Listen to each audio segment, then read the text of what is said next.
Hello दोस्तों, आप सभी का हमारे यूट्यूब चैनल डीके पाठशाला में स्वागत है। दोस्तों, जैसा कि आपको पता ही होगा, जो आपका यूपी पीसीएस का एग्ज़ाम है वो दोस्तों आपका 17 मार्च को आपका होने जा रहा है 2024 वाला। यानी कि अगर दोस्तों देखा जाए तो आपके एग्ज़ाम में मात्र एक महीने का समय बचा हुआ है।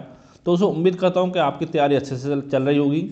और साथ दोस्तों जो आपका एग्ज़ाम हुआ था आर ओ का 11 फरवरी को, वो आपने देख ही लिया होगा। ठीक है, उसका लेवल देख लिया होगा। और साथ में दोस्तों ये चीज़ आपको समझ में आ गई होगी, जो कि आपसे बहुत सारे यूट्यूब चैनल आपके बोलते हैं कि घटना चक्र पढ़ लो।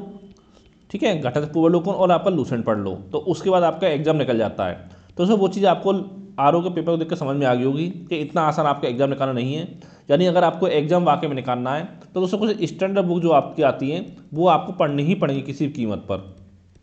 ठीक है, अगर आपको चाहे आर ओ का एग्जाम हो चाहे आपका पीसीएस को हो, जो अगर आपको निकालना है तो सबसे पहले दोस्तों मैं आपको बताना चाहता हूँ, देखिए जो आपका आर ओ का एग्जाम हुआ था 11 तारीख को, उसमें टोटल मिलाकर के 18 क्वेश्चन आपके आए थे करंट अफेयर से। जिसमें जो भी छात्रों ने हमारा कोर्स लिया था, जो हमारे व्हाट्सएप ग्रुप में जुड़े हुए हैं आर ओ के पेड ग्रुप में, उनको समझ में आ गया हो कि 18 में से 16 जो क्वेश्चन थे वो हमारे करंट अफेयर के नोट्स से पूछे गए थे। जो दोस्तों मैंने करंट अफेयर नोट्स प्रोवाइड कराए थे वो आपको 1 मार्च से लेकर 2023 से लेकर के पूरा 18 जनवरी तक 2024 तक का जो करंट प्रोवाइड कराया था, उसमें से 16 क्वेश्चन हमारे नोट से पूछे गए थे। ठीक है, जिन छात्रों ने हमारे नोट्स लिए थे उनको समझ में आ गया होगा, पढ़ा भी होगा अच्छे से, और उम्मीद करता हूँ उनका पेपर अच्छा भी होगा। लेकिन संभावना भी यही है कि जो आपका आर ओ का एग्जाम है वो आपका दोबारा होगा।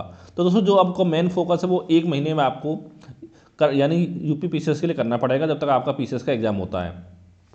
अगर दोस्तों मैं कहना चाहता हूँ, देखिए अगर आपको हमारे करंट के नोट्स लेने पे सबसे पहले तो पीसीएस के लिए, तो ये मेरा व्हाट्सअप नंबर है 7042654209। ठीक है, इस नंबर दोस्तों मात्र आपको 100 रुपये का पेमेंट करना है, जिसका दोस्तों कंप्लीट करंट के नोट्स आपको मिल जाएंगे पीसीएस एग्जाम के लिए। अब दोस्तों देखिए जो आपको नोट्स मिलेंगे दोस्तों वो मिलेंगे आपको 1 मार्च 2023 से लेकर के पूरा आपका मिलेंगे यानी कि 20 फरवरी 2024 तक के। अब दोस्तों जो मैंने आर ओ के नोट्स प्रोवाइड कराए थे, उसमें दोस्तों कराए थे मैंने आपको 18 जनवरी तक के। ठीक है, लेकिन जो बाकी का एक महीने का वो भी आपको मिल जाएगा। ठीक है, अभी देखें अगर आप आज पेमेंट करते हो तो आज आपको 18 जनवरी तक का नोट्स मिल जाएगा, और जो बाकी का एक महीना आपका रहेगा वो दोस्तों मिलेगा आपको 24 से 25 फरवरी को। ठीक है, यानी कि 19 जनवरी से लेकर के 20 फरवरी तक का, जिसमें आपको यूपी का बजट और साथ में आपका जो भारत सरकार का बजट है वो भी इसमें आपका शामिल रहेगा। और इसके साथ साथ दोस्तों अगर आप हमारे करंट के नोट्स परचेज करते हो तो इसके साथ साथ दोस्तों जो जीएस की जितनी सब्जेक्ट आपकी हैं, इतिहास, भूगोल, राजव्यवस्था, अर्थव्यवस्था, इन सबके जो नोट्स हैं वो आपको फ्री में प्रोवाइड करा दी जाएंगे। अगर लेने के इच्छुक हो तो मुझे व्हाट्सएप पे आप मैसेज कर सकते हो। अब दोस्तों हम बात करते हैं कि बच्चों को एक महीने में किस तरह से आपको तैयारी करनी चाहिए, कौन सी सब्जेक्ट पर ज़्यादा फोकस करना चाहिए। तो देखिए दोस्तों मैं पहले ही आपको बता सकता हूँ, कुछ सब्जेक्ट आपकी ऐसी जहाँ से क्वेश्चन लगातार आपके एग्जाम पूछे जाते हैं, जिसमें दोस्तों एक आपका करंट अफेयर हो गया, तो इस पर आपको अच्छे से फोकस करना है, क्योंकि लगभग 30 क्वेश्चन के आसपास जो वो करंट अफेयर्स एग्जाम में आपके पूछे जाते हैं। अगर आप हमारे नोट्स पढ़ लोगे तो वो आपके लिए सफिशिएंट रहेंगे। अगर आप हमारे नोट्स नहीं पढ़ते हो तो दोस्तों कोई भी आप मार्केट से ला करके 2 मैगजीन, आप मंथली मैगजीन आप पढ़ सकते हो, वो आपकी इच्छा है कौन सा आप पढ़ना चाहते हो। 2 मैगजीन पढ़नी है आपको, एक मैगजीन से आपका काम नहीं होगा, ये बात समझनी होगी। ठीक है, दूसरा दोस्तों बात आपकी यूपी जीके की आती है, क्योंकि यूपी जीके से कम क्वेश्चन आपके पूछे जाते हैं पीसीएस एग्जाम में। तो दोस्तों इसके लिए देखिए जो भी बुक आपके पास है, परीक्षावाणी हो चाहे आपका घटनाचक्र आपके पास हो यूपी स्पेशल वाला, उसमें से किसी से भी आप इसको पढ़ सकते हो यूपी जीके को, क्योंकि 7-8 क्वेश्चन के आसपास एग्जाम में पूछे जाते हैं। दूसरा पॉइंट दोस्तों आपको ये हो गया। फिर दोस्तों आपका आता है आधुनिक भारत का इतिहास, यानी कि आधुनिक इतिहास। अब बात करते हैं कि आधुनिक इतिहास कहाँ से आपको तैयार करना है। तो दोस्तों मैं पहले ही बता दें कि या तो पढ़िए आप स्पेक्ट्रम, अगर आपने स्पेक्ट्रम पहले से नहीं पढ़ी एक बार भी तो दोस्तों इस समय आप पढ़ सकते हो, जो आपकी एस के पांडे की बुक आती है उसको आप पढ़ सकते हो आधुनिक इतिहास के लिए। ठीक है, तीसरी चीज़ आपकी हो गई। फिर दोस्तों आपका आता है भारत एवं विश्व का भूगोल। देखिए आधुनिक इतिहास से आपके 12-14 क्वेश्चन के आसपास एग्जाम में पूछे जाने की संभावना है। और हम बात करें भारत के भूगोल की और साथ में आपका विश्व के भूगोल की। ठीक है, इन दोनों से मिलाकर लोग दोस्तों लगभग आपके 18-20 जो क्वेश्चन जो वो आपके एग्जाम में पूछे जाते हैं। अगर इसमें जनगणना को शामिल कर लें, भारतीय जनगणना को भी, तो 18-20 क्वेश्चन कम से कम एग्जाम में पूछे जाते हैं। अब देखिए दोस्तों इसमें से देखिए दोनों में से कोई भी सब्जेक्ट आपको छोड़ना नहीं, दोनों को आप पढ़ना अच्छे से। और इसके लिए पढ़ सकते हो आप महेश बड़वाल आप पढ़ सकते हो, इसके लिए वो आपके लिए सफिशियंट रहेगी। ठीक है, फिर अगला दोस्तों जो आपका आता है भारत के विश्व भूगोल के बाद, फिर दोस्तों आपका आता है भारतीय राजव्यवस्था। इसके दोस्तों क्या करना है आपको, इसके लिए बताना चाहता हूँ मैं आपको इसके दोस्तों या तो एम लक्ष्मीकांत पढ़ने का टाइम तो आपके पास इस समय नहीं बचा हुआ है, तो आप पढ़ सकते हो परीक्षावाणी। अगर लक्ष्मीकांत पढ़ रखी पहले से आपने दो तीन बार, तो उससे आप रिवाइज कर सकते हो, ठीक है। और नहीं तो आप परीक्षावाणी पढ़ सकते हो।